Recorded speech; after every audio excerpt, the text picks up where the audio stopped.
యుద్ధం అంటే సైనికులు, బుల్లెట్లు, ఆయుధాలే కాదు.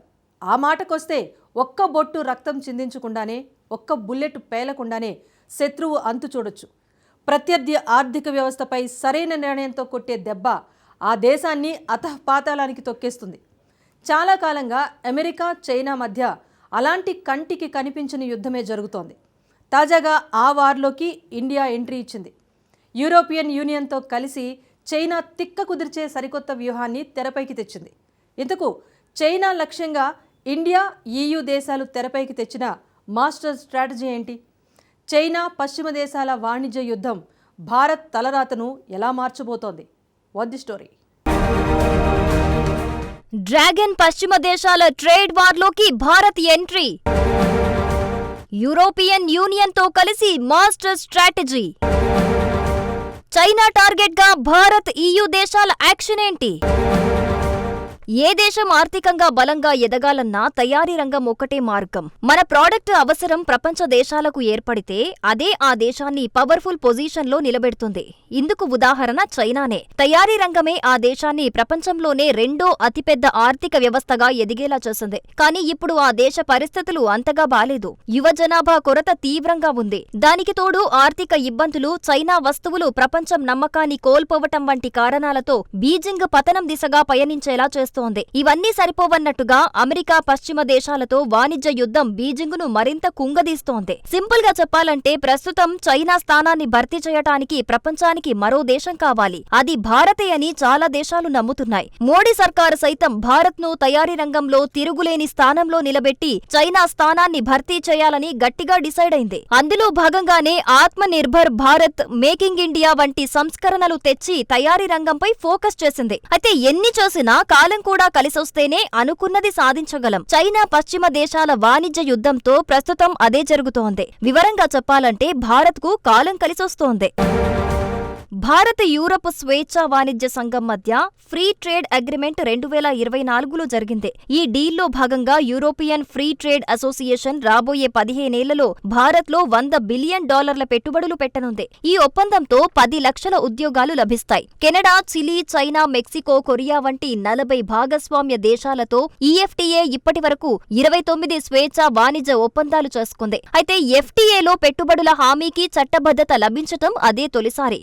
భారత స్వేచ్ఛా వాణిజ్య లక్ష్యంలో EFTAతో ఒప్పందం కీలక మలుపుగా భావించొచ్చు. ఎందుకంటే ఈ ఒప్పందంతో భారత్లో తయారవుతున్న ఉత్పత్తులు అన్నింటినీ ఎలాంటి సుంకాలు లేకుండా EFTA దేశాల్లో విక్రయించుకోవచ్చు. ప్రాసెస్ చేసిన వ్యవసాయ ఉత్పత్తులకు సుంకాల్లో రాయితీలు లభిస్తాయి. అంతేకాకుండా యూరోపియన్ యూనియన్ కు చేరేందుకు EFTA ద్వారా భారత కంపెనీలు స్విట్జర్లాండ్ను బేస్గా వినియోగించుకునే వీలుంటుంది. ఒక రకంగా చైనాకి ఇది తొలి షాక్. అసలు షాక్ మాత్రం ఇప్పుడే తగిలింది.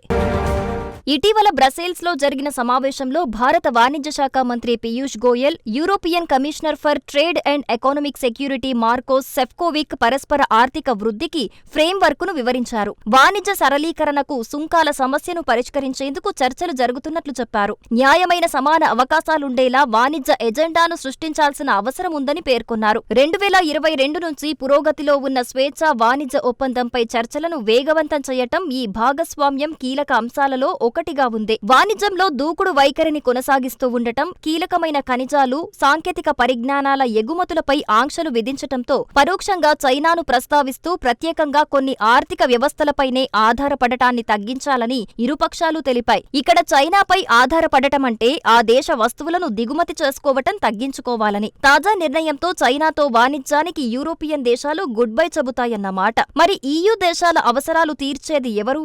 మన దేశమే. Fair, equitable and balanced free trade agreement between the European Union and India. Two economies, two geographies, which collectively are about $24 trillion, 1/4 of the world's economy, and have 2 billion people, which is almost 35% of the world's population.